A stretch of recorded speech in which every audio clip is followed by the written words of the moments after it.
Right, ఇక details లోకి వెళ్ళిపోదాం. గన్ పార్క్ దగ్గర మంత్రి జూపల్లి మాట్లాడుతున్నారు, లైవ్ లో చూద్దాం. బరిగిసి కొట్టాడుని యాది పడితే అది మాట్లాడి ఏ అడ్డదిడ్డగా మాట్లాడటం కాదు. నేను లెక్క ఉంటేనే మాట్లాడలేకపోతే మాట్లాడా.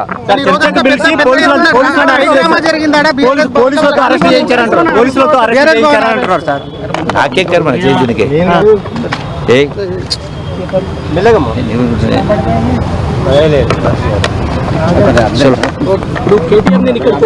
రెడీగా ఉండండి అంటున్నారు.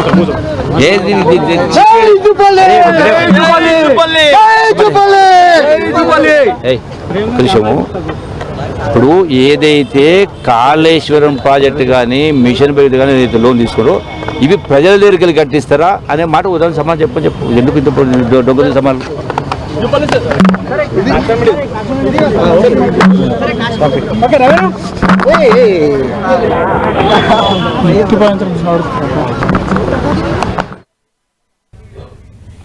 రైట్, అటు అప్పులపై చర్చకు ఇటు జూపల్లి సిద్ధం అంటూనే కాళేశ్వరం మిషన్ భగీరథకు సంబంధించిన అప్పటి ప్రభుత్వం చేసినటువంటి అప్పులను ప్రజల దగ్గర నుంచి కట్టిస్తారా అనే దానికి సంబంధించి బీఆర్ఎస్ పార్టీ నాయకులు సమాధానం చెప్పమనండి అంటూ కూడా చివరికి ఒక మాట మాట్లాడి అక్కడి నుంచి గన్ పార్క్ నుంచి ఆయన వెళ్లడం మనం చూస్తున్నాం. మొత్తానికి సవాళ్లు ప్రతి సవాళ్లతో కాసేపు అటు తెలంగాణ పాలిటిక్స్ హీట్ ని పుట్టించాయి. మాజీ మంత్రులు వర్సెస్ మాజీ మంత్రులు అన్నట్లుగా కూడా ప్రతి సవాళ్లు కొనసాగాయి.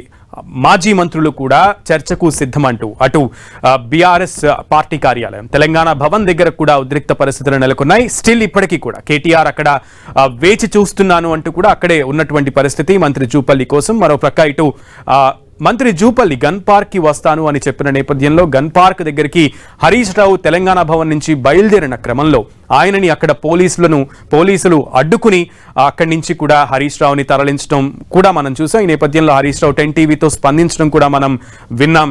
పోలీసులను అడ్డు పెట్టుకుని తెలంగాణ ప్రభుత్వం నిజాలని ప్రజల వద్దకు వెళ్లకుండా అడ్డుకుంటుంది, సవాళ్లు చేసి వెనుదిరుగుతోంది, సమాధానం చెప్పలేక పోలీసులను అడ్డు పెట్టుకుని తమ నోర్లను నొక్కాలని చూస్తోంది అంటూ కూడా బీఆర్ఎస్ మాజీ మంత్రిగా ఉన్నటువంటి హరీష్ రావు పోలీస్ వ్యాన్ నుంచే 10 టీవీతో స్పందించడం మనం చూసాం. మొత్తానికి బీఆర్ఎస్ అయితే ఈ తదుపరి కార్యాచరణ కూడా ప్రకటించింది. ఈ సవాలుకి సమాధానం దొరికేంత వరకు కూడా ప్రజల్లో ఈ ఇష్యూని తీసుకెళ్తామంటూ కూడా హరీష్ రావు తెలియజేశారు.